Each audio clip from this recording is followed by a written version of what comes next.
रत्न भंडार खोलिबा पई आसिला आज्ञामाण। आज खोल श्री जगन्नाथ मंदिर भीतर रत्न भंडार एथिपाई अनुमति देइछंती राज्य सरकार। आज दिन गोटाए पर शुभ समय अच्छी, तेणु गोटाए 1:30 मध्य रत्न भंडार खोल।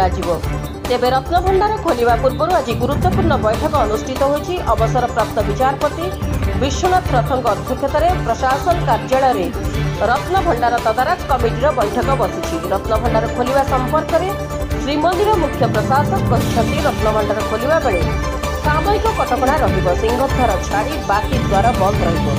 जे माने सेवा और पूजा पई अधिकृत सेमानकु छड़ा जिवो। कमिटीर सदस्य जिबा बेले भी जांच करा जिवो। बेहरण द्वार निकटरे सेमानकु जांच करा जिवो। सेपटे रत्न भंडार खोलिबा पई श्री लोकनाथ मंदिररु आज्ञामाण आसी पहुंची। डुप्लिकेट चाबी जदि भीतर रत्न भंडार ताला न खोले तेबे भांगी दियाजिवो। भारतीय प्रत्नतत्व सर्वेक्षण संस्था पक्षरु भीतर रत्न भंडार स्थिति जांच करा जिवो। आवश्यक मरामती पई महाप्रभुଙ୍କ मूल्यवान अलंकार गुड़िक निकटस्थ अन्य एक कोठरी को स्थानांतरित करा जिवो। भीतर रत्न भंडार रे आलोक व्यवस्था करा जिवो। कड़ा सुरक्षा व्यवस्था मध्य मूल्यवान अलंकार गुड़िक गणति करा जिवो।